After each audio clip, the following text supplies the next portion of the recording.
The rain hadn't stopped for 3 days when my children arrived at my house to discuss my death. I wasn't dead yet, you understand. I was standing right there in the doorway, watching them pull up in their expensive cars, umbrellas popping open like black flowers against the gray afternoon. But the way they looked past me, through me, as they shook off the water and hung their coats, that's when I knew. I had already become a ghost to them. Just a signature. Just a number on a document they hadn't yet received. My daughter Claire arrived first, her heels clicking against the hardwood floors I'd refinished myself 20 years ago. She didn't take them off, even though she knew I hated shoes in the house. That small rebellion told me everything. Behind her came Marcus, my eldest, with his lawyer voice already warming up in his throat. That particular tone he uses when he's about to negotiate something he believes he deserves. And finally, Simone, my baby, though she was 34 now and hadn't called me just to talk in almost 2 years. She had her father's eyes, cold blue, calculating. They settled into my living room like executives at a board meeting. Claire took the armchair by the window, the one that had been my mother's, the one I'd reupholstered with my own hands. Marcus spread his papers across the coffee table where I'd served them breakfast every Sunday of their childhood. Simone stood by the fireplace, arms crossed, looking at my wedding photo like it was evidence in a trial. I brought them tea. Earl Grey for Claire, green for Marcus, chamomile for Simone. I remembered. I always remembered. None of them said thank you. They were too busy looking at each other with those quick, furtive glances that people share when they're about to divide something they haven't earned. "Mom," Marcus began, and I noticed he didn't use my name. Just the title, the function. "We need to talk about your estate planning. We've been discussing it, and we think it's time to get everything organized. Organized. As if my life were a messy closet that needed sorting. As if 57 years of working, saving, sacrificing, and building could be reduced to a filing system." I sipped my tea and said nothing. The rain drummed against the windows like fingers tapping impatiently. Claire leaned forward, her voice taking on that false gentleness that made my skin crawl. "We're just worried about you, Mom. Living here alone in this big house. What if something happens? We need to know your wishes. We need to understand how you want things. Distributed. Distributed. Like I was a corporation liquidating assets. Like the home I'd paid for with double shifts and denied vacations was just real estate waiting to be parceled out." I watched them, these 3 people I'd grown inside my body, nursed at my breast, stayed up with through fevers and heartbreaks and mistakes. These strangers in expensive clothes, drinking my tea, sitting on my furniture, calculating their inheritance while I was still breathing. "Your father and I always intended," I began, but Marcus cut me off. "Dad's been gone 6 years, Mom. Things change. The market's different now. Your assets have appreciated significantly. The house alone is worth—" "I know what my house is worth," I said quietly. Too quietly. They didn't even pause. Simone turned from the fireplace, her voice sharp. "Marcus is right. And frankly, we need to discuss the unequal distribution. You've always favored Claire. The down payment you gave her for her condo. That was a loan," Claire snapped, "which I paid back. Partially," Marcus interjected. "You paid back 60% over 4 years. I've done the math." And there it was. The thing that had been festering beneath birthday dinners and Christmas mornings and Mother's Day brunches. The calculation. The scorekeeping. The resentment that had grown like mold in the dark spaces between our increasingly polite, increasingly distant conversations. They argued for 47 minutes. I know because I watched the clock on the mantel, the one my husband had bought at an estate sale before any of them were born, tick away the seconds while my children dissected my life into percentages and precedents. They cited fairness and logic. They brought up ancient grievances. A car I'd bought for one child but not another. A college I'd helped pay for. A wedding I'd supposedly contributed more toward. They spoke about me like I wasn't there. Past tense. Future tense. Never present. The rain intensified. Sheets of water now, blurring the windows, until the world outside became an impressionist painting. Appropriate, I thought. Everything was becoming unclear. Distorted. unrecognizable. I think, I finally said, standing up, my teacup steady in my hand despite the trembling I felt in my bones. You should all go home now. They looked at me then, really looked at me, and I saw the surprise in their faces that I'd interrupted their negotiation, that I'd spoken at all. We're not finished, Marcus said, gesturing to his papers. Yes, I replied, walking toward the door, opening it to the sound of rain and distant thunder. You are. They gathered their things with huffed breaths and exchanged glances. Those silent conversations children have when they believe their mother is being difficult, unreasonable, emotional. They filed out past me, back into the storm, and not one of them hugged me goodbye. Not one of them asked if I was okay. Not one of them seemed to notice that I was crying, or that my tears looked exactly like the rain streaming down the windows. I closed the door behind them and stood in the sudden silence of my empty house. The tea had gone cold. The papers Marcus had left on my coffee table fluttered slightly in the draft from the old windows I'd never gotten around to replacing. And I realized something profound and terrible. My children were waiting for me to die. Not hoping for it, perhaps. Not wishing it. But waiting, planning, preparing for a future where I was absent, and they were richer for it. That night, I sat in the dark and made a phone call. To Jonathan Mercer, the lawyer who'd handled my husband's estate, who'd known our family for 30 years, who'd seen my children grow from sticky-fingered toddlers into these polished, professional strangers. And I told him what I needed him to do, what I needed him to record. The truth they weren't ready to hear but desperately needed to understand. Sometimes the only inheritance worth leaving is a lesson, and sometimes that lesson has to be delivered from beyond the grave, or at least from the edge of it. You know, there are moments when you realize your children have stopped seeing you as a person and started seeing you as an asset. When that happens, you have a choice. Let them continue living in that delusion, or wake them up. If this story is hitting somewhere deep, subscribe to the channel and tell me what city you're listening from. I need to know I'm not alone in this. Jonathan's office smelled like leather and old books, and the kind of expensive cologne that men wear when they want to be taken seriously. I'd been there before, when Robert died, when we'd sorted through his will, when I'd signed papers that made me a widow on official letterhead. But this time felt different. This time, I wasn't there to grieve. I was there to speak. Are you absolutely certain about this, Eleanor? Jonathan asked, adjusting his glasses in that nervous way he had when he was worried about being sued or involved in family drama. He was 72, silver-haired, with kind eyes that had seen too many families destroy themselves over money. Once we record this, once they hear it, there's no taking it back. I settled into the chair across from his desk, the leather creaking beneath me. Through his window, I could see the city, this place where I'd raised 3 children on a secretary's salary and a school teacher's pension, where I'd stretched every dollar until it screamed, where I'd built something I'd foolishly believed would matter to them beyond its monetary value. I'm certain, I said. My voice didn't shake. I'd had 3 days since their visit to cry, to rage, to mourn the children I'd thought I'd raised. Now I was past grief. Now I was in that clear, cold place where decisions get made and consequences get accepted. Jonathan set up the recording equipment. Nothing fancy, just a digital recorder and a microphone on his desk.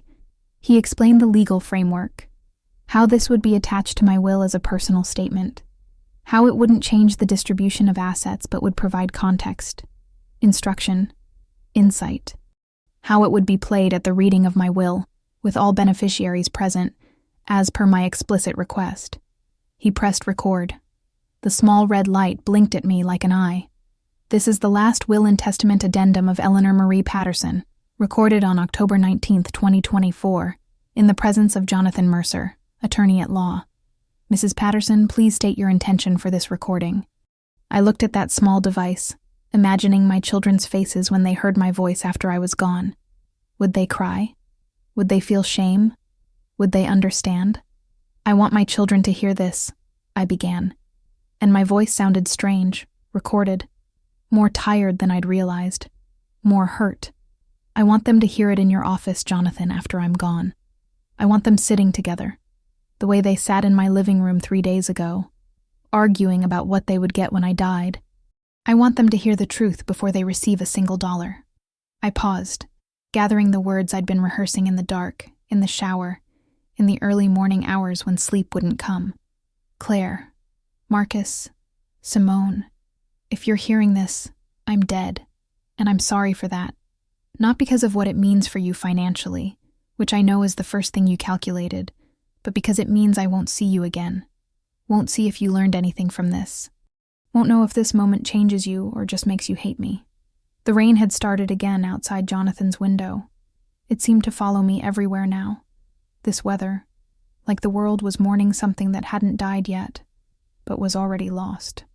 I need you to understand something. When you came to my house last week to discuss my estate, not to visit me, not to check on me, not to spend time with me, but to organize my death like it was a business transaction, something broke inside me. Something I didn't even know could break anymore. I thought I'd finished breaking 6 years ago when your father died, and none of you stayed longer than the funeral. But I was wrong. There was more to break. My throat tightened. Jonathan pushed a box of tissues across the desk. I took one but didn't use it. Not yet. I listened to you argue about fairness, about who got what, about loans and gifts and keeping score of every dollar I ever spent on you, as if love could be audited like a tax return. And I realized that somewhere along the way, I failed you. Not financially. God knows I gave you everything I had, but morally, spiritually. I failed to teach you that some things matter more than money, that presence matters more than presence, that checking on your mother matters more than checking your inheritance. I was crying now, but I kept talking. This needed to be said. This needed to be heard. So here's what's going to happen. My estate is worth approximately $1.2 million. The house you were so eager to divide is paid off. The investments your father and I made, the life insurance, the savings, it's all there. All of it. And you're going to get it. But not the way you expected. Jonathan shifted in his chair. This was the part that had made him nervous, that had required 3 meetings to finalize, that had tested his professional ethics and his personal conscience. The house. Your childhood home, where I taught you to ride bikes in the driveway and baked your birthday cakes and held you when you cried. That house is going to be sold, and the proceeds, along with all my other assets, will be split 3 ways. Equally. Fairly. Exactly what you wanted. I could imagine their relief, their satisfaction. See? They'd think. She came to her senses. She understood. But before you receive a single cent, you have to do something. You have to live in that house together, all 3 of you, for 30 days. No leaving, no checking into hotels when you get tired of each other. 30 consecutive days in the home where you grew up, where you learned to be siblings, where you learned, or should have learned, what family means. Jonathan had warned me this was legally complex, potentially unenforceable, definitely unusual. But I'd insisted. And he'd found a way, through trusts and conditions and legal language I didn't fully understand but trusted would work. There are rules, I continued. No phones except for emergencies. No work. No distractions. Just you 3, living together the way you used to. Eating at the table where we had family dinners, sleeping in your childhood bedrooms, spending time together without the buffer of your busy lives and your excuses and your distance. And here's the condition. If any one of you leaves before the 30 days are up, if any one of you breaks the rules, none of you get anything. The entire estate goes to charity. All of it. $1. $2 million to organizations that help single mothers, that support underprivileged children, that do the work I spent my life doing, but on a larger scale. I wiped my face finally, the tissue coming away black with mascara. I'd worn makeup to record my own will. Vanity, even in death. I'm not doing this to punish you. I'm doing this because I love you. Because I failed to make you spend time together when I was alive. Failed to force you to see each other as more than competition. More than obstacles to your inheritance. So I'm going to make you do it now. When I can't run interference, when I can't smooth over your arguments, When you'll have to figure out how to be siblings again without me as a mediator." The red light blinked. The rain continued. Jonathan sat silent, witnessing. "Maybe you'll hate me for this. Maybe you'll spend 30 days in that house resenting me, cursing me, wishing I'd just given you the money and let you continue growing apart. Or maybe, and this is what I'm hoping for, what I'm praying for, maybe you'll remember. Maybe you'll find something you lost. Maybe you'll become the family I always dreamed you'd be, even if I had to die to make it happen." I took a deep breath, feeling the weight of what I'd just done settle over me like a blanket. "I love you. I always have. I always will. Even now, even after everything, even knowing you might never forgive me for this. My greatest hope is that 30 days in our home will teach you what a lifetime of my love apparently couldn't. That family is what matters. That time is what matters. That showing up is what matters. Not the money. Never the money." Jonathan reached over and stopped the recording. The silence in his office was profound. "Are you at peace with this?" he asked quietly. I thought about it. Peace seemed like the wrong word. But resolution? Yes, there was resolution. "I'm ready," I said. "Whatever happens next, I'm ready." 3 months after the recording, I was diagnosed with stage 4 pancreatic cancer. The doctor said it with that particular gentleness medical professionals use when they're telling you that your body has betrayed you, that time is no longer your ally, that you should get your affairs in order. Though mine, ironically, were already meticulously arranged. I didn't tell my children immediately. Is that cruel? Perhaps. But I wanted to see if they'd notice, if they'd call me just to talk, just to check in, just to see how their mother was doing on an ordinary Tuesday. They didn't. Claire sent a text on my birthday, 2 months late. Marcus emailed about Thanksgiving plans, asking if I was still hosting as if I were a restaurant that might close. Simone didn't contact me at all. I spent those months in a strange state of clarity. Pain has a way of sharpening focus, of burning away everything non-essential. I cleaned my house, room by room, drawer by drawer. I found their baby teeth in a small wooden box, their report cards, their drawings. A Father's Day card Marcus had made when he was 7. "I love you to the moon and back, Daddy. And I love Mommy to the sun and back, because it's bigger." When had he stopped measuring love? When had they all stopped? I finally told them on a Sunday in January. I called each of them, one by one, and delivered the news in the same calm voice I'd used to tell them dinner was ready, that it was time for bed, that everything would be okay even when it wouldn't. Claire cried. Genuine tears, I think, though with her I was never entirely sure what was performance and what was real. She'd inherited my ability to cry on command, useful for a corporate lawyer who needs to soften her image in negotiations. Marcus went silent for a long time. Then, "What's the prognosis? What are the treatment options? Have you gotten a second opinion?" Always practical. Always problem-solving. Never just feeling. Simone said, "How long?" No preamble, no comfort, just the bottom line. Her father's daughter. 6 months, I told them. Maybe less. Maybe more. Cancer doesn't follow schedules. They came to visit that week. All 3 of them, separately, with their carefully planned time slots that didn't overlap. I realized they'd coordinated this, made sure they wouldn't have to see each other, wouldn't have to share their grief, or their guilt, or whatever complex emotions they were feeling about my impending death. Claire brought flowers, expensive ones, the kind that look beautiful but have no scent. We sat in my kitchen, and she told me about her cases, her condo, her life in sentences that never quite landed, never quite connected. She checked her phone 6 times in 40 minutes. Marcus brought practicality, a folder full of information about clinical trials, experimental treatments, doctors who specialized in hopeless cases. He wanted to fix this, to solve the problem of my mortality. When I told him I wasn't pursuing aggressive treatment, that I was choosing quality of life over quantity, he looked at me like I'd betrayed him. Simone brought anger. She didn't mean to, but it radiated off her like heat. Anger that I was dying. Anger that I'd let it get this far without telling her. Anger at herself for not calling more, for not visiting more, for not being the daughter she believed she should have been but never quite managed to be. She stayed 23 minutes and left crying. The weeks passed in that strange, suspended way. Time moves when you're dying. The treatments I did agree to, palliative, not curative, made me sick and tired and small. I lost weight. My hair thinned. My skin took on that papery quality that makes old people look like they're already halfway to ash. My children called more often, every Sunday now, like clockwork. Duty calls, guilt calls. We talked about safe things, weather, news, their jobs. Never about death. Never about what was coming.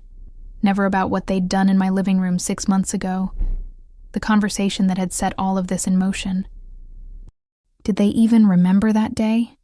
Had they realized what they'd done? Or had it been so natural, so normal to them that it hadn't registered as the violation it was? I wanted to ask them. Wanted to say, "Do you know what you took from me that afternoon? Do you understand that you turned me into an asset instead of a person, a portfolio instead of your mother?" But I didn't, because this was part of it. The lesson, the test, the strange experiment I'd set up with Jonathan's help. They would learn, or they wouldn't, but it would be on their terms, without me guiding them, without me smoothing the path. One night, alone in my bedroom, the room I'd shared with their father, where I'd conceived each of them, where I'd lain awake so many nights worrying about their futures, I thought about the recording, about my voice, preserved digitally, waiting to speak to them after I was gone. Would they listen? Would they hear me? Or would they be too focused on the conditions, the rules, the obstacle I'd placed between them and their inheritance? The hospice nurse started coming in March. Her name was Patricia, and she had kind hands and sad eyes, and the sort of wisdom that comes from watching people die for a living. She taught me about pain management, about dignity, about letting go. "Do you have regrets?" she asked me one afternoon, while she was checking my vitals and I was staring out the window at the garden I wouldn't see bloom again. "Yes," I said, "but not the ones you'd think." She waited, the way nurses do, the way people who work with the dying learn to do. "I regret that I didn't make them uncomfortable more often," I said. "I made their lives too easy, too smooth. I removed obstacles instead of teaching them to climb. And now they're adults who can't handle difficulty, who can't see past their own needs, who can't understand that love isn't a transaction." Patricia nodded slowly. "It's not too late to teach them." "I'm dying." "Yes," she agreed, "but you're not dead yet. And sometimes the lessons that come from death are the ones that stick." The last time I saw all 3 of my children together was April 17th. I know the date because I'd marked it in my mind as a deadline, a finish line, a final opportunity for something to change before it was too late. I'd asked them to come for dinner. Not demanded, not guilted, just asked. In that soft way dying people are allowed to ask for things. And they'd come, though I suspected it was more about assuaging their own guilt than genuine desire to spend time with me. Patricia helped me dress that morning. I'd lost so much weight that my clothes hung on me like drapery, but I'd chosen carefully. The blue dress Robert had loved, the pearls he'd given me on our 20th anniversary, lipstick that made me look less corpse-like and more like the woman I used to be. "You look beautiful," Patricia lied kindly.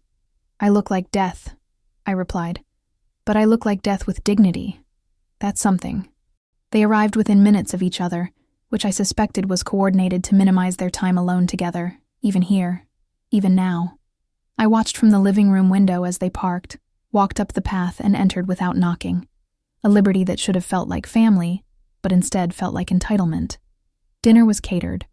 I couldn't cook anymore. Couldn't stand long enough. Couldn't manage the energy it required.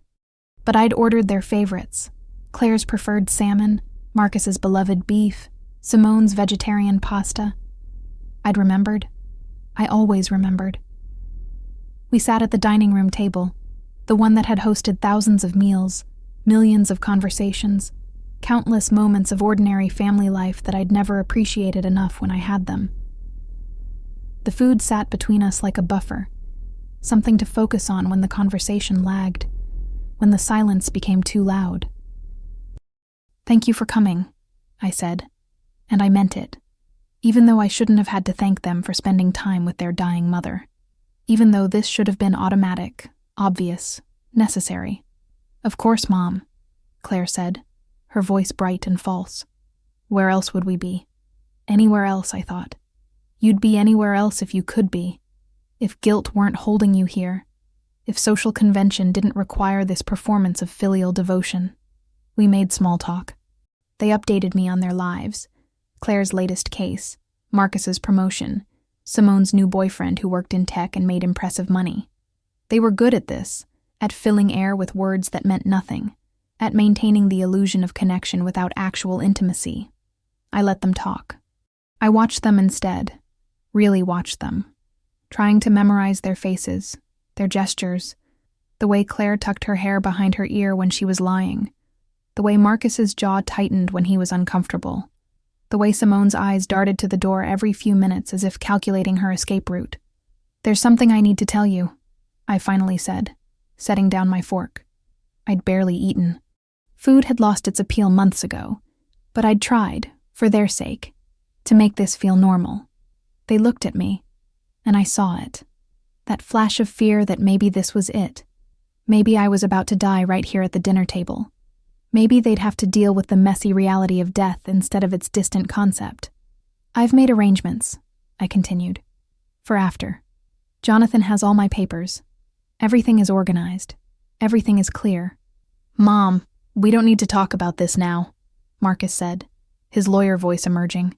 He hated discomfort, hated mess, hated anything that couldn't be controlled or scheduled or managed. Yes, I said firmly. We do. Because I won't have another chance. Because this is my last dinner with my children, and I refuse to spend it pretending everything is fine when it isn't. Simone's eyes filled with tears. Claire looked at her plate. Marcus sat back in his chair, arms crossed defensively. When I die, I said, and saying it out loud felt strange, powerful, final. You're going to meet with Jonathan. He's going to read my will, and there's going to be something unexpected. Something I've arranged. Something I need you to understand is done out of love, not spite. What are you talking about? Claire asked, her lawyer instincts kicking in. What have you done? I've given you a gift, I said simply, though you probably won't see it that way at first. You'll probably hate me for it, but I hope, I pray, that eventually you'll understand. You're being cryptic, Marcus said, frustration bleeding into his tone. Just tell us what you've done. I looked at him, at all three of them, these people I'd created and raised and loved more than anything, and I felt a profound sadness that I couldn't just explain it, couldn't just tell them and make them understand, because this lesson required experience, not explanation. It required them to live it, not hear about it. Do you remember, I said instead, when you were children and you fought over toys? Over whose turn it was to sit in the front seat? Over who got more ice cream? And I used to tell you that being a family means learning to share, learning to compromise, learning to put each other first sometimes. Mom, Simone started, but I held up my hand. Let me finish. Please. I don't have much time for speeches anymore. My voice was getting tired. Everything got tired so quickly now. I tried to teach you that love isn't a finite resource. That caring for one child doesn't mean caring less for another. That family isn't a competition. But somewhere along the way, that lesson didn't take. And I blame myself for that. This isn't about, Marcus began, but he couldn't finish the sentence. Because he knew. They all knew what this was about. That day in my living room. That conversation they thought I'd forgotten, or forgiven, or moved past. I'm asking you, I said. My voice breaking now, the tears I'd been holding back finally coming, to give each other a chance, after I'm gone, to be the family I always hoped you'd be, to remember that you're siblings, not rivals, to remember that you're all I'm leaving behind, and that matters more than anything else I could leave you. The silence that followed was heavy, thick with things unsaid, with guilt and grief and the complicated mess of family love that's never quite enough, and always too much. Claire reached across the table and took my hand. It was the first time she'd touched me in months. Her hand was warm, soft, alive. Mine was cold, bony, dying. "We love you, Mom," she said, and maybe she even meant it. "I know," I replied. "I've always known. But love isn't enough if it doesn't show up, if it doesn't call, if it doesn't visit, if it doesn't stay." They left an hour later, each of them hugging me carefully, as if I might break, which I might have. They promised to visit again soon. They said they loved me. They walked out my door, and into their cars, and back to their busy, separate lives. And I knew, watching them go, that this was goodbye, that I wouldn't have the strength for another dinner, another gathering, another chance. This was it. The last time Eleanor Patterson would see her 3 children in the same room while she was alive, but not the last time they'd hear from me. Sometimes the hardest thing about dying isn't leaving the world. It's leaving people behind who never learned how to be together without you. If you're still with me, if this is resonating somewhere deep, leave a comment. Tell me about your family. Tell me if I'm crazy for what I've done. Tell me anything. I just need to know someone's listening. I died on May 3rd at 4:47 in the morning. Patricia was there, holding my hand, whispering that it was okay to let go, that I'd done enough, been enough, loved enough. Claire was there too, surprisingly. She'd been staying at the house for the past week, sleeping on the couch, maintaining vigil in that way people do when they're trying to make up for lost time that can never be recovered. Marcus and Simone arrived 20 minutes too late. I wonder if I'd waited for them, if some part of me had held on hoping they'd make it, or if I'd let go precisely because I knew they wouldn't. The body has its own wisdom about these things. The funeral was beautiful, they tell me. Well, I don't actually know who tells me. I'm dead, speaking to you from a recording, from beyond a grave that's probably covered in flowers I can't smell and tears I can't see. But I imagine it was beautiful, because I'd planned every detail. The music, the readings, the flowers, gardenias, because Robert had always said they smelled like happiness. I'd written letters to each of them, to be delivered on the day of the funeral. Not long letters, just enough to say one more time, "I love you. I'm proud of you. I hope you find your way back to each other." I'd also written to Jonathan, giving him explicit instructions about the will reading, when to schedule it, how to arrange the room, what to say before he played the recording. I'd thought of everything, you see. When you're dying, you have a lot of time to plan, to orchestrate, to try to control the narrative even after you're no longer there to narrate it. The will reading was scheduled for 2 weeks after my death. 2 weeks to grieve, to process, to handle the immediate chaos of death, the paperwork, the phone calls, the decisions about what to do with a body that no longer contains a person. But let me take you back, before my death, to those final days, to the morphine dreams and the half-conscious moments and the strange, suspended state between living and dying. I thought about my life, not in that cliché, life flashing before your eyes way, but in a more deliberate, methodical examination. Had I been a good mother? Had I done enough? Had I loved them well? Or had I loved them poorly? Had my sacrifices meant anything? Or had they just made them weak, entitled, unable to handle difficulty? I thought about Robert, my husband of 32 years, who died too young, too suddenly, too completely for me to really say goodbye. He would have had opinions about what I was doing, about the conditional will, about the recording. He'd been the soft one, the forgiving one, the one who believed people were fundamentally good and would always choose right if given the chance. I'd been the pragmatist, the realist, the one who understood that sometimes love requires tough choices, uncomfortable lessons, forced confrontations with truth. "Do you think I'm wrong?" I asked his photo one night, in that space between midnight and dawn, when the pain medication made the world fluid and conversations with the dead seemed reasonable. "Do you think I'm being cruel?" He smiled back at me from the frame, forever 49, forever healthy, forever unaware that his wife would outlive him by 6 years and die angry at their children. Not angry. That's not fair. Disappointed. Heartbroken. Determined to fix what was broken even if I had to break it further first. Patricia found me that night, talking to Robert's photo, tears streaming down my face.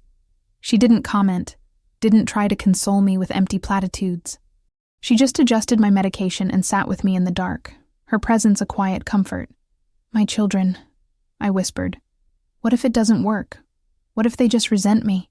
"Then they resent you," Patricia said. "But at least they'll do it together." I laughed at that. Actual laughter, which hurt my chest and made me cough, but felt good anyway. Healing, even though I was past healing. The last coherent thought I remember having, before the morphine and the cancer, and the inevitable shutdown of my body took over, was this: I hope they forgive me, not for dying, that's beyond anyone's control, but for making them uncomfortable, for not making it easy, for loving them enough to risk their hatred. And then I let go, into the dark, into whatever comes next, into silence. Jonathan's office looked different to them now. Claire noticed it first, how the leather chairs seemed older, the wood paneling darker, the whole space heavy with significance it hadn't held before. Or maybe it had, and she'd just never paid attention during previous visits, when her mother was alive and this was just her mother's lawyer's office, not the stage for some final posthumous performance. They arrived separately, of course.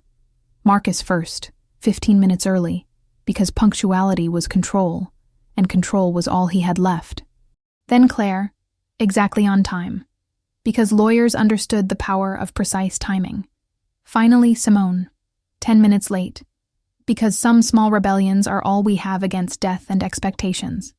Jonathan greeted them with that professional sympathy that lawyers cultivate like a rare plant, genuine enough to be comforting, detached enough to remain functional. He'd done this hundreds of times, helped hundreds of families navigate the peculiar grief of dividing a loved one's assets, witnessed hundreds of relationships implode over money disguised as memory. But this one was different. He knew what was coming, what Eleanor had arranged, and he felt, for perhaps the first time in his long career, complicit in something that might be either brilliantly therapeutic or catastrophically destructive. "Thank you all for coming," Jonathan began, settling behind his desk. The formality of his tone made Simone shift uncomfortably in her chair. This wasn't how he usually spoke to them. They'd known him since childhood. He'd been at their baptisms, their graduations, their father's funeral. But now he was someone else. Now he was the keeper of their mother's final wishes. And that role required distance. "Before we begin," he continued, pulling out a folder that seemed too thin to contain an entire life's worth of assets, "I want to say that I knew your mother for over 30 years. She was one of the kindest, most thoughtful clients I've ever had. And what you're about to hear, it comes from a place of profound love. I need you to remember that. Whatever your initial reaction, remember that." Marcus leaned forward. "Jonathan, you're making this sound ominous. It's a will. We understand there will be specifics, conditions, perhaps some sentimental items distributed in particular ways. We're prepared." "No," Jonathan said quietly. "You're not." The silence that followed was sharp enough to cut. Claire's hand moved instinctively to her phone, then stopped. Even she understood this wasn't a moment for distraction. "Your mother recorded a message," Jonathan said. "She wanted you to hear it before I read the actual will. She wanted you to hear her voice, her reasoning, her last words to you, essentially." Simone's breath caught. When did she do this? Last October, 6 months before her diagnosis. The implication hung in the air like smoke. 6 months before she knew she was dying, which meant this wasn't a deathbed decision, made in pain and confusion, and morphine-soaked desperation. This was deliberate, planned, executed with the same methodical care Eleanor had applied to everything in her life. "I don't understand," Claire said, her lawyer brain already trying to find angles, loopholes, explanations. "Why would she record something 6 months before?" "Just listen," Jonathan interrupted gently. "Please, just listen to your mother." He pressed play. The sound quality was crisp, professional. Eleanor's voice filled the room. Tired, yes, but strong. Stronger than they'd heard it in the final weeks. And there was something else in her tone. Something that made Marcus's stomach tighten, and Claire's throat constrict, and Simone's eyes fill with tears, before the first sentence was even complete. "Claire, Marcus, Simone, if you're hearing this, I'm dead. Simone made a small sound, something between a gasp and a sob. Claire reached over and took her hand.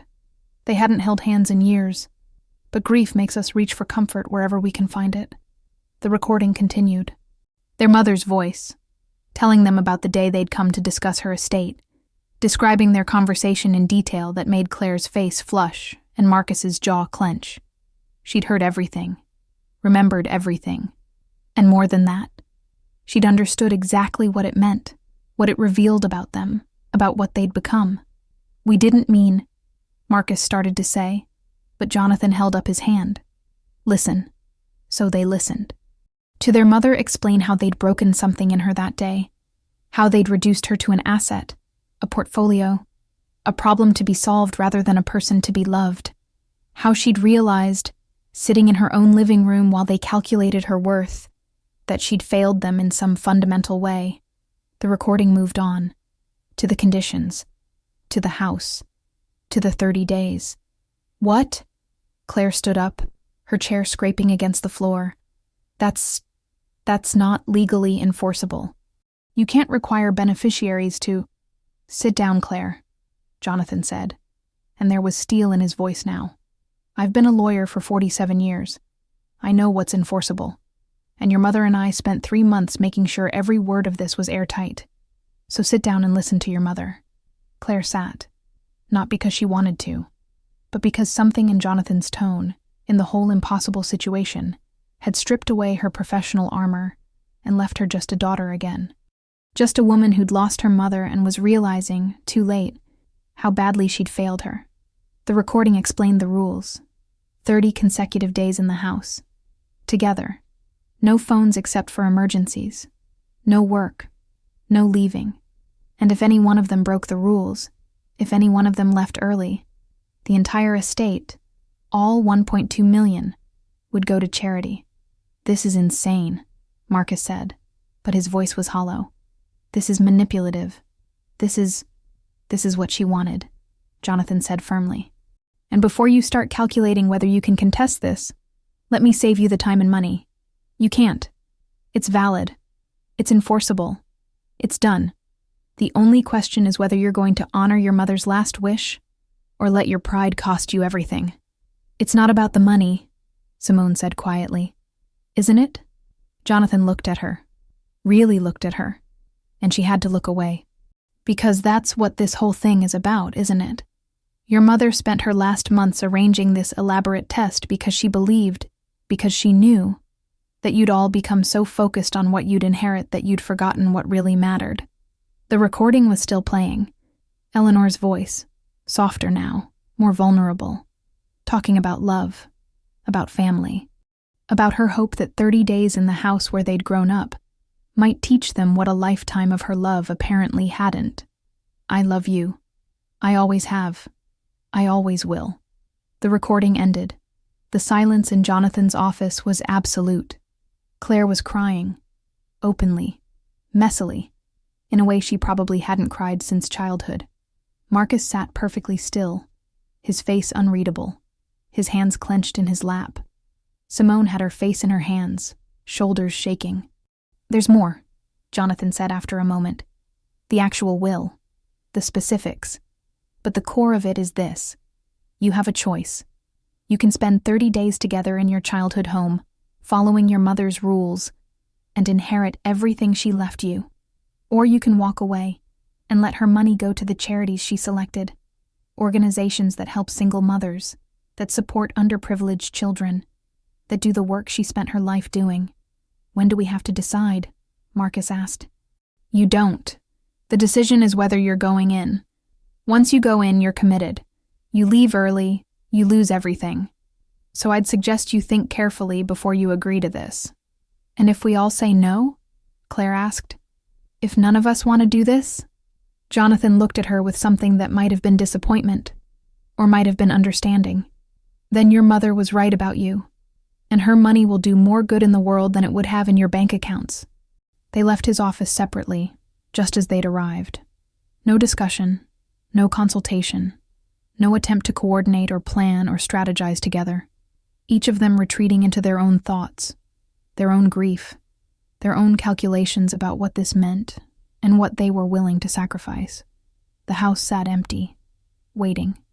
Their childhood home, now a testing ground, a laboratory for love, a last chance at something they might not even want anymore. Eleanor had bet everything that they'd try, that they'd step through that door and spend 30 days confronting who they'd become and who she'd hoped they'd be. But she'd also prepared for the possibility that they wouldn't, that her children were so far gone, so damaged by whatever she'd done wrong or failed to do right, that even her death wouldn't be enough to bring them together.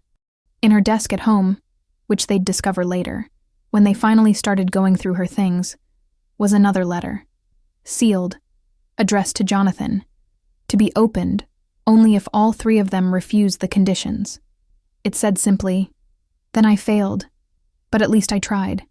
Use the money well. Make it matter more than I did. But we're not there yet. We're still in the days after the will reading, when 3 siblings had to decide whether their mother's love was worth 30 days of discomfort, whether money mattered more than pride, whether they were capable of being the family she'd died hoping they could become. Sometimes the dead speak louder than the living ever did. Sometimes it takes absence to reveal presence. Sometimes you don't know what you had until it's gone, and then you're left with a choice. Honor it or lose it forever. If you're still here with me, drop a comment below. Tell me, would you do it? Would you spend 30 days with siblings you'd grown apart from, for any amount of money? Or is some distance too far to bridge, even for inheritance? Marcus was the first to arrive at the house, which surprised no one, least of all himself. He'd always been the responsible one, the eldest, the one who took charge even when no one asked him to. He parked in the driveway where he'd learned to drive 26 years ago, where his father had patiently taught him to parallel park between garbage cans, where he'd gotten his first kiss from Amanda Morrison when he was 16. The key was where Jonathan said it would be, under the 3rd flower pot on the left, the one with the dead geranium his mother had probably planted last spring before she got too sick to garden. Marcus held it for a moment, this small piece of metal that would unlock 30 days of whatever this was going to be. The house smelled like her. That was the first thing that hit him when he opened the door. Lavender and vanilla and something else. Something indefinable that was just Eleanor. How was that possible? She'd been dead for 2 weeks. The house had been empty, but the scent remained, clinging to the curtains, embedded in the furniture, haunting the air like a presence. He set his bag down in the foyer. Just one bag, as per the rules. Enough clothes for 30 days. Some books. A journal he'd bought specifically for this experience, thinking maybe he should document it, process it, make sense of whatever insights his mother believed they'd gain from forced cohabitation. His childhood bedroom was exactly as he'd left it. Not metaphorically, actually, literally exactly as he'd left it when he'd moved out for college at 18 and never really moved back. The posters were still on the walls, Michael Jordan, The Matrix, a periodic table he'd thought made him look smart. His high school basketball trophies collected dust on the shelves. His bed, a twin that now seemed impossibly small, was made with the same blue comforter he'd had at 17. It was like walking into a museum of his past self. Marcus the teenager, Marcus the son, Marcus before he became Marcus the lawyer, Marcus the success, Marcus the man who'd forgotten to call his mother for weeks at a time because he was too busy being important. He sat on the bed. It creaked. Everything in this house creaked. The floors, the stairs, the doors. The house was old, needed work, was probably worth more torn down than standing up. But his mother had refused to sell it, refused to move somewhere smaller, more manageable, easier. This was her home, the home she'd made with their father, the home where she'd raised them, and she'd stayed, even after it became too big, too empty, too full of ghosts. Claire arrived an hour later. Marcus heard her car. She still drove the same BMW she'd had for 6 years, practical Claire, who bought quality and kept it maintained.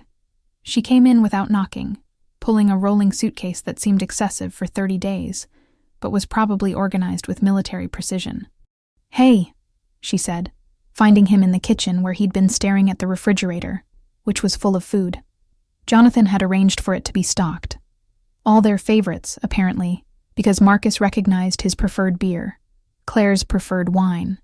Simone's preferred sparkling water. "Hey," he replied. Awkward. They were awkward. When had that happened? When had his little sister become a stranger he didn't know how to talk to? "This is weird," Claire said, and it was the most honest thing either of them had said to each other in years. "Yeah. Do you think Simone will come?" Marcus shrugged. "She has the most to lose by not coming. Her job isn't as stable as ours. She needs the money more." Claire flinched. "That's not why we're here, though, is it? It's not supposed to be about the money." "Isn't it always about the money?" The question hung between them. Before Claire could answer, before she could decide if she even wanted to answer, they heard the front door open. Simone. She looked terrible. That was Marcus's first thought. Uncharitable but true. She'd lost weight. Her hair was unwashed, her eyes red-rimmed from crying or lack of sleep or both. Grief looked different on her than on them. More raw, less contained. "You came," Claire said, something like relief in her voice. "Did you think I wouldn't?" Simone dropped her duffel bag on the floor. One small duffel, compared to Claire's rolling suitcase and Marcus's organized luggage. "Mom's last wish. Of course I came. We all came," Marcus said, and for some reason, saying it out loud made it real. They'd all agreed. All three of them, separately, had made the decision to do this thing their mother had asked.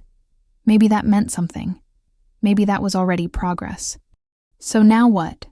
Simone asked, looking around the kitchen like she was seeing it for the first time. Though she'd eaten thousands of meals here, done homework at this table, had her first drink from the liquor cabinet in the corner.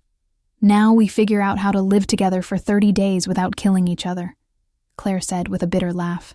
"We managed it for 18 years, Marcus pointed out. "We were children," Simone said. "We didn't have a choice, and Mom was here to referee." The first rule became apparent immediately.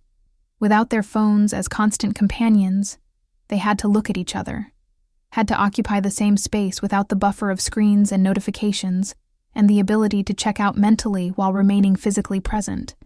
They ordered pizza for dinner because none of them felt like cooking, though the kitchen was full of food. They sat at the dining room table, the same table where they'd had that last dinner with Eleanor, where she'd told them about the recording, where she'd tried to warn them about what was coming. "Do you think," Simone said suddenly, halfway through her second slice, "that she hated us at the end?" The question stopped them both. Marcus set down his pizza. Claire reached for her wine. "No," Claire said finally. "I think she was disappointed. That's worse than hate." "I don't know," Marcus said slowly. "I've been thinking about it. About that day we came here to discuss her estate. About what we said. How we said it. And I think we broke her heart. I think we made her feel like all she was to us was a bank account. We didn't mean it like that," Simone protested, but her voice was weak, because they had meant it like that, or close enough to it that the distinction didn't matter. "Intent doesn't erase impact," Claire said quietly. "That's what she used to tell us when we were kids, remember? When we'd hurt each other's feelings and say we didn't mean to. They ate in silence after that, each lost in their own memories, their own guilt, their own version of the story they'd been telling themselves about what kind of children they'd been, what kind of relationship they'd had with their mother. After dinner, they retreated to their respective rooms like teenagers again, closing doors, seeking solitude, unable yet to navigate the complexity of being together without the structure of childhood or the distance of adulthood to guide them. Marcus lay in his too small bed and listened to the house settle around him. The same creaks and groans he'd heard every night for 18 years. The same sound of the water heater kicking on in the basement. The same distant hum of traffic from the main road 3 blocks over. And he realized, 30 days. They'd agreed to 30 days. But he had no idea how they'd survive even one. His mother's voice from the recording echoed in his mind. "Maybe you'll hate me for this. Or maybe you'll remember." Remember what? He wondered. What was there to remember besides the fighting, the competition, the slow drift apart that had started in adolescence and never really stopped? But as he lay there in the dark, small fragments began to surface. Simone teaching him to tie his shoes because their mother had been working double shifts. Claire staying up with him when he had the flu in 6th grade, making him soup from a can, reading to him when he was too sick to focus. The three of them building a fort out of couch cushions during a thunderstorm, huddled together, telling stories to drown out the thunder. They'd been close once, before life got complicated, before they became people with separate lives and competing priorities and different ideas about what family meant. Maybe that's what she wanted them to remember. Not that they'd been perfect, but that they'd been something. And maybe if they tried hard enough, if they stayed long enough, they could be something again. Day 1. The hardest part about going back isn't the returning. It's admitting you left something behind worth finding. Somewhere around block 15 now, and I need to know. Are you still with me? Hit that subscribe button if this story is pulling you in. Tell me where you're listening from. Tell me if you've ever had to go back to a place that held too many memories. Tell me I'm not alone in believing that sometimes broken things can be fixed, even if they can't be restored to what they were. Day 7. That's when it all fell apart the first time. They'd managed a week. 7 days of careful politeness, of avoiding the big conversations, of existing in parallel rather than together. They'd established routines. Marcus made coffee in the morning.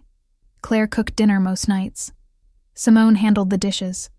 They watched television without really watching it, made small talk about nothing important, moved through the house like ghosts who happened to share the same haunting. But routines aren't healing, and politeness isn't peace. It's just delayed confrontation. The breaking point came over something stupid, the way breaking points always do. Simone had used the last of Claire's expensive shampoo. Claire had snapped at her. Simone had snapped back. And then Marcus had intervened with his eldest child authority, which made them both turn on him. "You always do this," Simone shouted, and shouting in their mother's house felt like sacrilege, like breaking a sacred rule. "You always act like you're in charge, like you know better than everyone else." "Someone has to be in charge," Marcus shot back. "Someone has to make sure we actually complete this ridiculous test Mom set up, because I guarantee you, left to your own devices, you'd have bailed by day 3. "Don't talk to her like that," Claire interjected, stepping between them. "Just because you're older doesn't mean you're right." "No, but it means I was here first. It means I spent more time with Mom and Dad. It means I remember things you two were too young to understand." "Like what?" Simone challenged. "What do you remember that makes you so special?" And that's when Marcus said it. The thing he'd been holding on to for 20 years. The resentment that had been festering like an infection. "I remember Dad's affair. I remember Mom crying in the bathroom. I remember being 12 years old and keeping that secret because she asked me to, because she didn't want you two to know, because she wanted to protect you." The silence was absolute. "What?" Claire's voice was barely a whisper. Marcus ran his hands through his hair, suddenly aware that he'd crossed a line, broken something that couldn't be unbroken. "Dad had an affair when I was 12. It lasted 6 months. Mom found out. They almost divorced. But they worked through it. And she made me promise never to tell you, because you were both so young, and she didn't want you to think differently of him. You've known this for 20 years. Simone's voice was shaking. "You've known this and never told us? Mom asked me not to." "Mom's dead," Simone screamed. "She's dead, and you're still keeping her secrets, still playing the good son, still acting like you were the only one she trusted." "That's not fair," Marcus said, but his voice was weak. Because maybe it was fair. Maybe he had used that secret as proof of his special status, his closer relationship, his deeper understanding of their parents' marriage. Claire sat down heavily on the couch, the same couch where they'd played as children, where they'd watched Saturday morning cartoons, where their mother had read them stories. "Did he love her? After?" "I don't know," Marcus admitted. "I was 12. I didn't understand adult relationships. I just knew Mom was sad, and Dad was gone a lot. And then one day they sat me down and told me they were working through things, and I needed to be strong for my sisters." "Be strong," Simone repeated bitterly.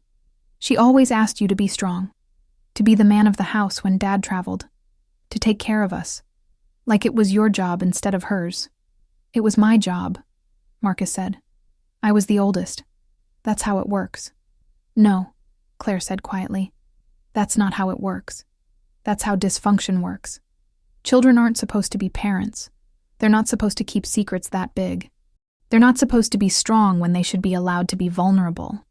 The realization was settling over them like dust. Their family had been broken longer than they'd realized. Not by their mother's death. Not even by that conversation about her estate. But years before, by secrets and roles, and the weight of expectations that children should never have had to carry. Is that why you were always so hard on us? Simone asked Marcus, her voice raw. Why you always had to be perfect, had to achieve, had to prove something? Because you thought Dad's affair was somehow your fault? I don't know, Marcus said. And for the first time since their mother's death, he started to cry. Real tears, not the controlled, appropriate grief he'd displayed at the funeral. I don't know anything anymore. I thought I understood our family. I thought I knew what we were. But maybe Mom was right. Maybe we were all just playing roles, performing family without actually being one. Claire moved to sit next to him on the couch. Not touching him, but close. Present. Tell us, she said. Tell us everything you remember. No more secrets, no more protection. Just the truth. So Marcus told them. About finding the emails on their father's computer when he was looking for a school project. About confronting their mother. About her tears. Her decision to stay. Her request that he keep the secret. About how he'd watched their father for years after, looking for signs of remorse. Evidence of love. Proof that the choice to stay had been worth it. Did you ever ask her?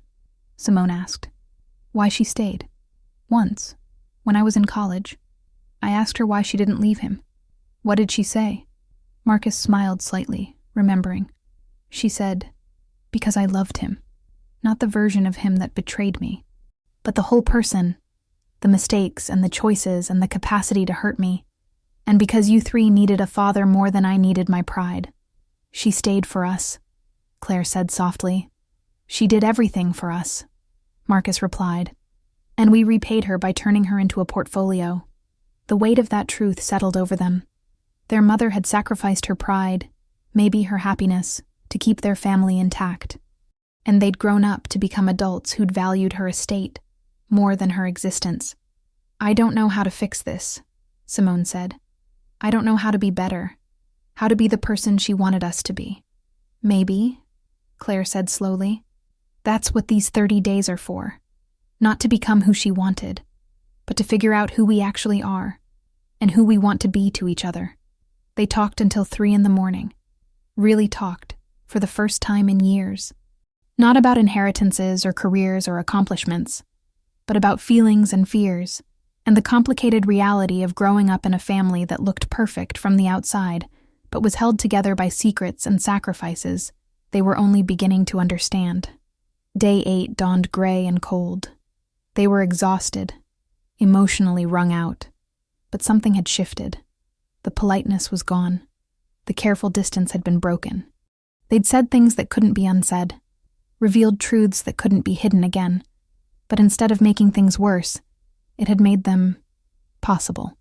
For the first time since they'd entered the house, actual conversation seemed achievable. Actual connection seemed within reach. They spent that day going through photo albums their mother had kept meticulously organized. Hundreds of photos, chronicling their childhood, their adolescence, their slow drift into adulthood and apartness.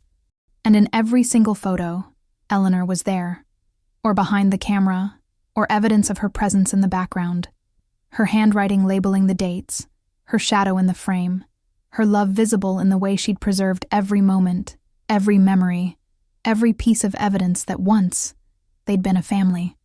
She never stopped trying, Claire said, looking at a photo from Marcus's law school graduation. In it, he was shaking the dean's hand, but if you looked carefully, you could see Eleanor in the crowd, beaming, crying happy tears, so proud of her son who'd barely called her during 3 years of intense studying. No, Marcus agreed.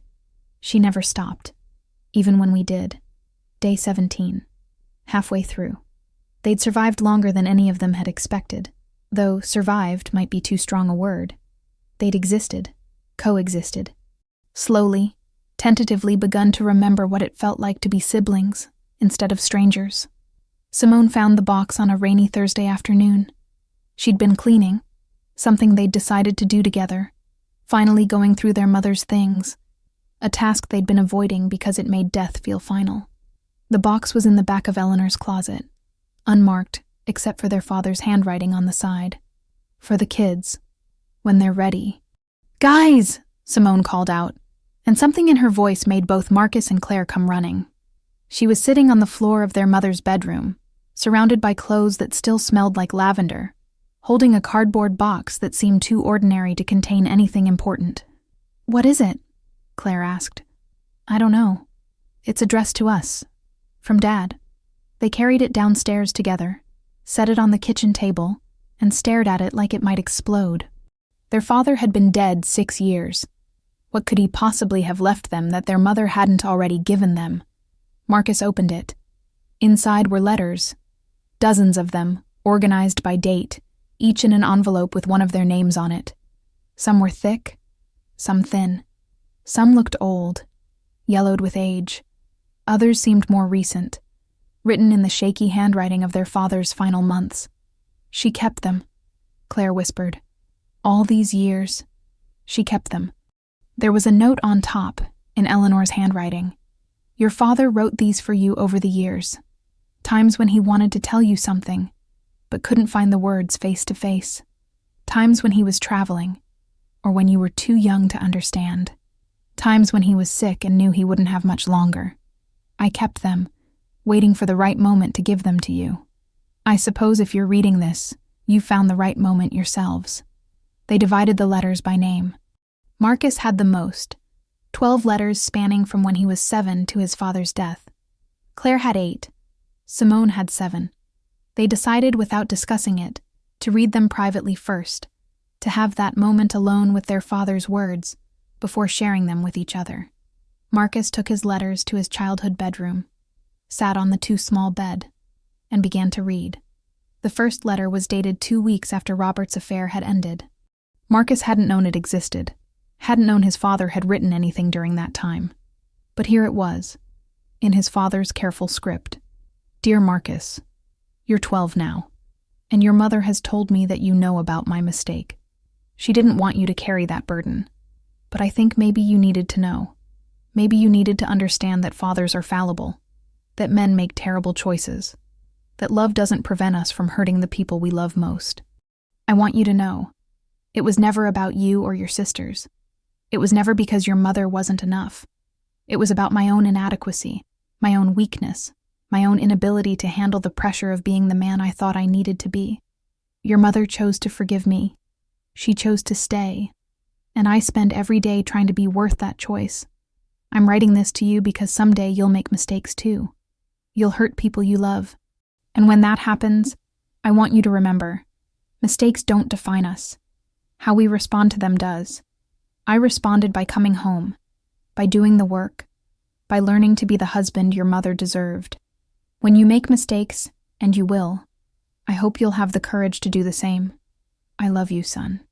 I'm sorry you had to grow up faster than you should have. Love, Dad." Marcus cried. He'd been crying more in these 17 days than he had in the past 17 years. But these tears felt different, cleansing, like something poisonous was finally being released. The other letters chronicled his life, his first heartbreak, his college acceptance, his law school graduation, each one filled with pride, with love, with the kind of vulnerable honesty his father had never managed to express in person. Downstairs, Claire was reading her letters in the living room. Her father's words to her were different, softer, more concerned. He worried about her, about the way she worked too hard, pushed too much, never seemed to let herself be vulnerable. "You're so much like your mother," one letter read. "Strong and capable and determined to handle everything yourself. But sweetheart, strength isn't the same as walls. Your mother learned to let me in after I nearly lost her. I hope you learn to let people in before you lose yourself." Simone read her letters in the kitchen, tears streaming down her face. The last letter, written a week before their father died, was addressed to all 3 of them. "My beloved children, if you're reading this, I'm gone. And I'm sorry for that. Not for dying, which is beyond anyone's control, but for all the times I wasn't fully present when I was alive, for the trips I took when you had recitals, for the meetings that seemed more important than your baseball games, for prioritizing work over presence, success over connection. I thought I was building something for you, but what you needed was me. Your mother understood this in a way I never did. She chose presence. She chose sacrifice. She chose you, every single day, in ways I was too blind and too ambitious to recognize until it was too late. Take care of her. Please. When I'm gone, take care of her. Call her. Visit her. Don't let work or distance or life's busyness become excuses. She gave up so much for us. For you.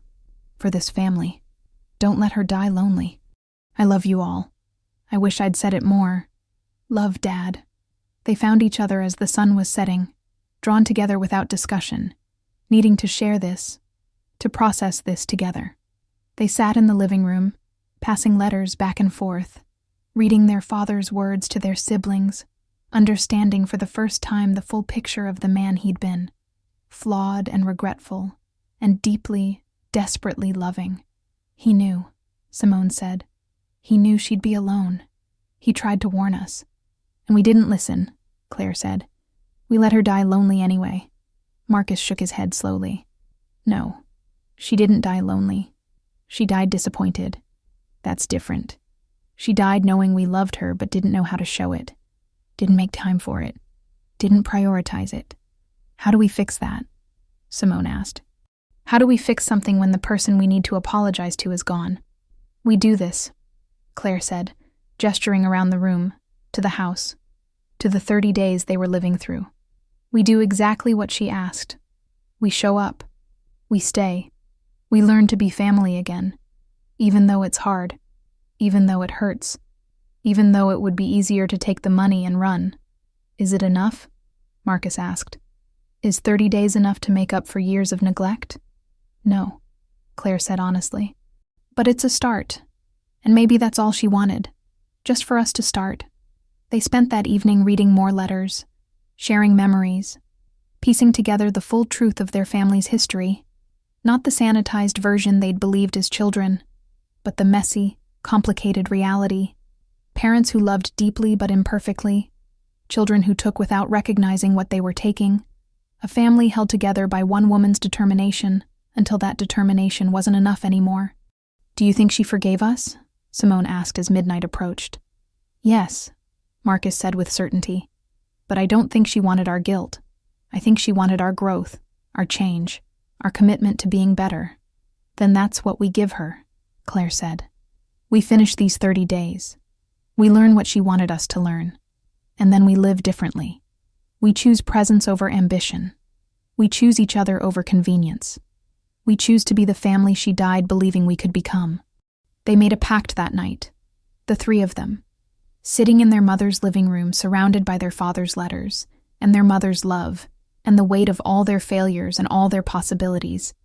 They would finish the 30 days, and then they would continue choosing each other, choosing family, choosing presence, not because a will required it, but because they'd finally understood what their parents had been trying to teach them all along. Day 30. The house felt different now. Not smaller, exactly, but fuller, as if the past month had somehow added weight to it. Substance, memory made tangible through the simple act of presence. They woke up early, all three of them, without planning it. Marcus was making coffee when Claire came downstairs, already dressed. Simone appeared moments later, and they stood in the kitchen where they'd eaten thousands of meals, looking at each other with something that hadn't existed 30 days ago. Recognition. Not of faces. They'd always known each other's faces, but of souls, of the people behind the accomplishments, and the armor, and the distance. Last day, Marcus said. And last day, Marcus said, and his voice carried something between relief and regret. How do we want to spend it? Claire asked, and the question felt significant. 30 days ago, they would have been counting down the hours, eager to escape back to their real lives, their important jobs, their carefully constructed worlds that didn't require this level of vulnerability. Now, The question was genuine. How do we honor this? How do we mark the end of something that changed us? I think, Simone said slowly, we should do what Mom would have wanted, what she always wanted when we were all home. They knew immediately what she meant. Sunday dinner. The ritual Eleanor had tried to maintain even as her children grew up and moved away and found excuses not to come. The sacred tradition of family gathered around a table, sharing food and time and presents. They spent the day cooking together. Claire made her mother's famous lasagna, following the recipe card written in Eleanor's careful handwriting, stained with decades of sauce and love.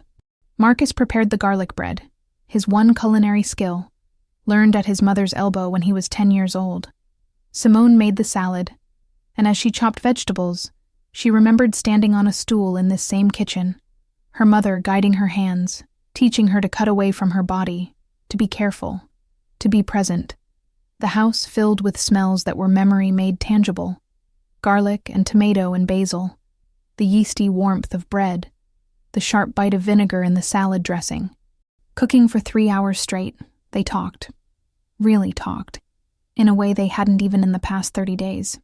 About their jobs, yes, but also about their fears, their regrets, their hopes for what came next. I'm thinking about cutting back my hours, Claire said, stirring the sauce.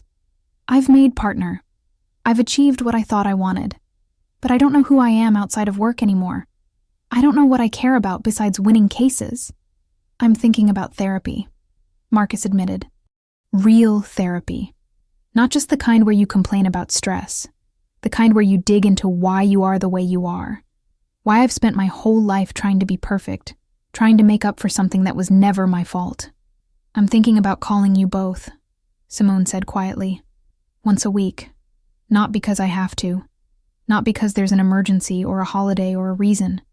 Just because. Just to talk. Just to stay connected. The simplicity of that statement, the profound ordinariness of it, made them all pause. Once a week. A phone call. The bare minimum of family maintenance that their mother had begged for and never received. I'd like that, Claire said, her voice thick. Me too, Marcus agreed.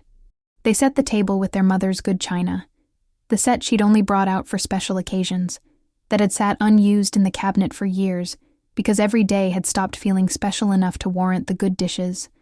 They lit candles. They poured wine into the crystal glasses that had been wedding gifts 40 years ago. And then they sat, the three of them, at the table where they'd grown up, where they'd fought over who got the last breadstick, where their mother had presided over thousands of meals with patience and love and the quiet determination to keep her family together, even when all the forces of modern life were pulling them apart. Should we say something? Simone asked. Like a toast or a prayer or something? Marcus lifted his glass. To Mom, who loved us enough to make us uncomfortable. Who understood that sometimes the greatest gift you can give your children is forcing them to face what they've become. To Mom, Claire echoed. Who never stopped believing we could be better than we were. To Mom, Simone finished. Who taught us, even in death, what she couldn't teach us in life. They drank. They ate. The lasagna was perfect, exactly as Eleanor used to make it, as if her hands had guided theirs, as if her presence had blessed the meal. They talked and laughed and cried, and for the first time in years, maybe in their entire adult lives, they were completely present with each other. No phones to check, no excuses to leave early, no distance to maintain. Just 3 siblings, sharing a meal, honoring their mother's memory by finally becoming the family she'd always hoped they'd be. After dinner, they did the dishes together, a simple domestic task that felt sacred somehow. Marcus washed. Claire dried. Simone put things away in cabinets she still remembered, muscle memory of childhood intact, even after years of absence. What happens tomorrow? Claire asked as she dried the last plate. We meet with Jonathan, Marcus said. We sign the papers. We inherit everything. And then we go home, Simone said. Back to our lives, our jobs, our apartments in different cities. The silence that followed was heavy, because going back to separate lives felt wrong now, felt like betraying everything they'd learned, everything they'd become in these 30 days. But it doesn't have to be like before, Marcus said. We can be siblings who live in different cities. We can call, visit, stay connected. It's not about geography. It's about intention. Mom's funeral is in the family plot, Claire said suddenly. Next to Dad. We should visit. Together. Before we all leave. So they did. That evening, as the sun set over the city where they'd grown up, they drove to the cemetery. The grave was new, the headstone simple. Eleanor Marie Patterson, beloved wife, mother, friend. She chose love. They stood there, the three of them, looking at their mother's name carved in granite. Proof that she'd existed, that she'd mattered, that her life had meant something beyond the assets she'd left behind. I'm sorry, Marcus said, speaking to the stone, to the ground, to wherever his mother was or wasn't. I'm sorry I didn't call more. I'm sorry I made you feel like you didn't matter. I'm sorry it took losing you to find my siblings. I'm sorry, Claire said, tears streaming down her face, that I was too busy to visit, too focused on my career to remember that you needed me. That success meant nothing if I lost everyone I loved in the pursuit of it. I'm sorry, Simone whispered, her voice breaking, that I never told you how much I appreciated everything you sacrificed, that I took and took and took and never thought about what it cost you, that I didn't realize how lonely you were until it was too late to fix it. They cried together, standing over their mother's grave, finally giving her the grief she deserved. Not the polite, public grief of funerals, but the raw, messy, honest grief of children who'd failed their mother, and knew it, who'd been given a chance to make it right, and were desperately trying to do so, even though she'd never see it, never know if it worked, never witness the family she'd died trying to create.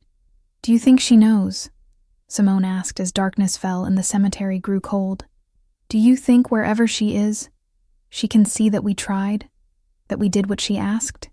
I don't know, Marcus said honestly. But I think if there's any justice in the universe, she does. And I think she's proud of us. Not for completing 30 days, but for finally understanding why she asked. They stayed until the cemetery closed, until a security guard gently reminded them that visiting hours were over. They drove home, to their mother's house, which would soon be sold, which would become someone else's home, someone else's memories. They'd agreed to split the proceeds equally, exactly as their mother had intended. But they'd also agreed on something else, to use part of it to establish a foundation in Eleanor's name, to help single mothers, to support families struggling to stay together, to do something meaningful with the money, something that honored her life beyond just padding their bank accounts. That night, their last night in the house, they didn't retreat to separate rooms. They stayed up together, sorting through the last of their mother's things, deciding what to keep, what to donate, what to preserve. They found more photos, more letters, more evidence of a life fully lived, of love fully given, of a woman who'd tried so hard to hold her family together that she'd nearly broken herself in the process. In the bottom of a drawer, Claire found one final letter, addressed to all of them, dated the day before Eleanor died. Should we read it? Marcus asked. They gathered on the couch. The three of them squeezed together the way they used to as children, and Claire opened the letter. Eleanor's handwriting was shaky, barely legible, the writing of someone whose body was giving out but whose mind remained clear. My darling children, if you're reading this, you completed the 30 days. You stayed. You tried. You became, even if just for a moment, the family I always prayed you'd be. I don't know if it worked. I don't know if 30 days was enough to undo years of distance, to repair what was broken, to teach you what I failed to teach when I was alive. But I hope so. God, I hope so. You need to understand something. I don't blame you for growing apart. That's what happens. Children become adults with their own lives, their own priorities, their own paths. That's natural. That's healthy. That's what I wanted for you. Independence, success, fulfillment. But I also wanted you to have each other. Because careers end, relationships end, health fails, money runs out. But siblings are forever. They're the only people who share your entire history, who remember your parents, who can confirm your memories and challenge your narratives and remind you where you came from. When your father died, I became so lonely, not because I didn't have friends or activities or purpose, but because I'd lost my partner, my co-parent, my witness to our shared life. And I looked at you three, at the distance between you, at the way you'd become strangers, and I realized you were going to experience that same loneliness someday. When I died, when you realized you were orphans with no family except each other, except you'd let that relationship atrophy to the point where you were essentially alone. I couldn't let that happen. I couldn't leave you wealthy but isolated. I couldn't give you money and let you lose each other. So I arranged this strange, uncomfortable, maybe even cruel experiment, to force you to spend time together, to remember what it felt like to be siblings, to give you a chance to rebuild what you'd let collapse. Did it work? I'll never know. But I had to try. I love you. All three of you. Equally. Completely. Without reservation. Not for what you achieved or earned or became, but for who you are. My children.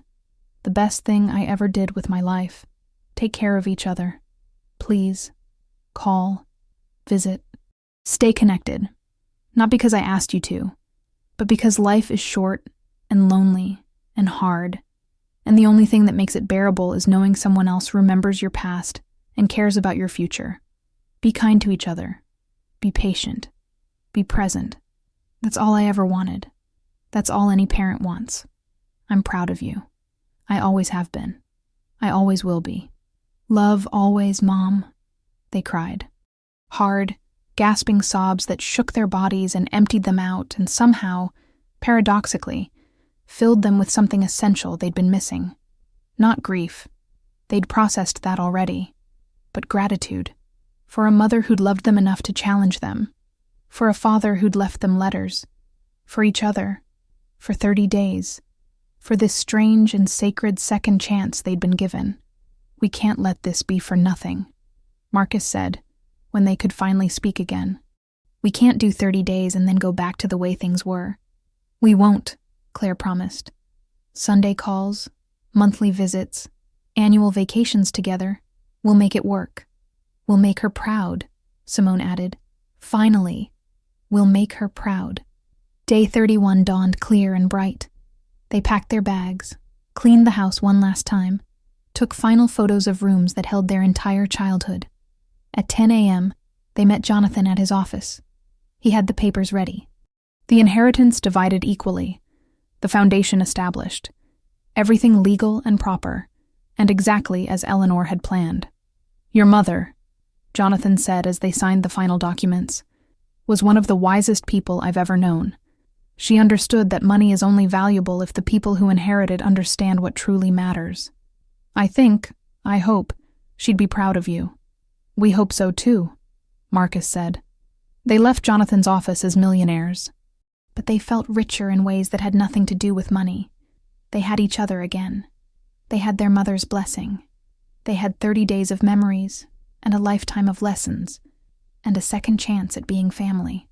3 months later, Claire called Marcus on a Sunday evening, just to talk, just to check in, just to tell him about her week and ask about his, and remember what it felt like to have a sibling who cared. 6 months later, Simone flew to visit Marcus for a weekend. No special occasion, no emergency, just because she missed him and wanted to spend time together. A year later, all three of them met at their mother's grave on her birthday. They brought flowers, gardenias, because their father had said they smelled like happiness. They told her about the foundation, about the families they'd helped, about the good her money was doing in the world. They told her about their Sunday calls and their monthly visits and their plans for a sibling vacation next summer. And they told her thank you for loving them enough to make them uncomfortable, for understanding that sometimes the greatest inheritance isn't money. It's the reminder of what truly matters, for giving them back to each other, even though it cost her everything. The last will and testament of Eleanor Marie Patterson didn't just distribute assets. It redistributed love. It forced connection. It created, in 30 days of uncomfortable proximity, what years of comfortable distance had destroyed. A family. And in the end, that was worth more than $1.2 million. That was worth everything. So here we are, the end of Eleanor's story. But maybe the beginning of yours. Maybe you're thinking about the people you've let drift away, the calls you haven't made, the visits you've postponed, the love you've assumed would always be there until suddenly it wasn't. Eleanor's children got 30 days to fix what was broken. How many days do you have? How many chances? Don't wait for a will to force you to show up. Don't wait for death to teach you the value of presence. Call someone today. Visit someone this week. Choose connection over convenience. Choose family over fear. Because in the end, that's all any of us really have. Each other, and the time we choose to spend together. If this story moved you, if it changed something in you, hit subscribe. Share this with someone who needs to hear it. And tell me in the comments, what are you going to do differently? Who are you going to call? What relationship are you going to repair before it's too late? Eleanor's listening, and so am I. From wherever we are, from whatever comes after, we're all just hoping the same thing. That love wins, that family matters, that it's never too late, until it is. Don't let it be too late. The Patterson Family Foundation had helped 847 single mothers by its 5th anniversary. Claire had left her partnership to run it full-time. Marcus served on the board while maintaining a reduced law practice that allowed him time for what mattered. Simone had become a therapist, specializing in family reconciliation. They sold their mother's house to a young family with 3 children. Before the sale finalized, they stood in the empty living room one last time. "She did it," Simone said softly. "She saved us." "No," Marcus corrected. "She gave us the chance to save ourselves. We did the work. Together," Claire added. They locked the door behind them, but they didn't say goodbye. Because some places live forever in your heart, and some lessons never end, and some love, even love from beyond the grave, continues to guide you home. Every Sunday they still call. Every month they still visit. Every year on Eleanor's birthday, they meet at her grave and tell her about their lives, their children, their continued commitment to choosing each other. And sometimes, when the wind blows just right through the cemetery, they swear they can smell gardenias. She's still there, still loving them, still proud. And maybe, just maybe, that's all she ever wanted.